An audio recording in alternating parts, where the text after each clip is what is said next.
start with education. We really want to educate us on really what is this.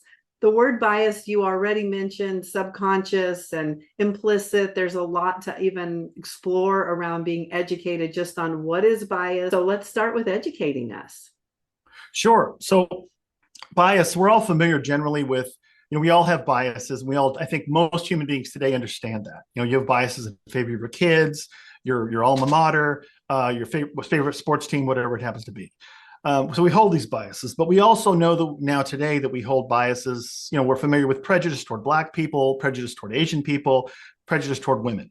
Okay, we're familiar with that. But what we've come to learn in the last 20 years or so is that because of how society kind of like inundates us with certain images, even today, even someone like me, who's a civil rights lawyer, I have pictures all over my office of equal rights for African Americans and other groups. Even someone like me can hold biases at a subconscious level that create an automatic association with something negative. For example, a very commonly held bias toward African Americans at an implicit level, a subconscious level, are Blacks and crime.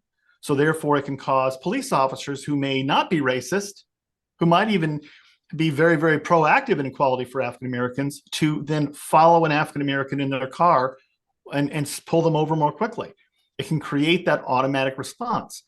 And the same is true with women. We can, we have implicit biases where we associate women, for example, with caring for the family.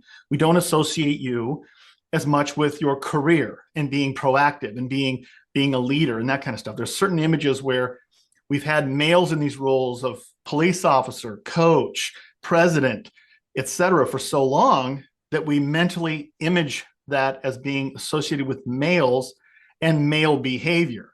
So therefore, what it means is that, a host of human beings, in your audience, if there's out of every 100 members of your audience, 70% of them, or 70 of them, are going to hold potentially implicit automatic associations with African Americans that are largely negative. And they're going to hold some similar associations with women that are not always negative, but they're stereotyping. I mean, for example, I might describe you as someone, Carlette, who is caring and nurturing. That may be true, and that may be a compliment to you. But it's also potentially my automatic association that because you're female, you must be caring and nurturing, or more so than me.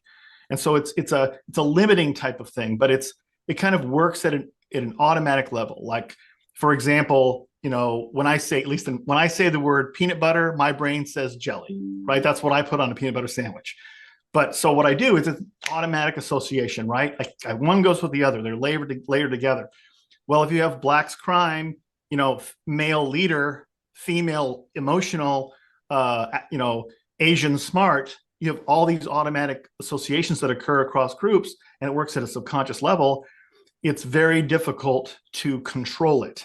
And so that's one aspect, and that's what implicit bias is. That's different than, say, what people think of as explicit forms of sexism or racism.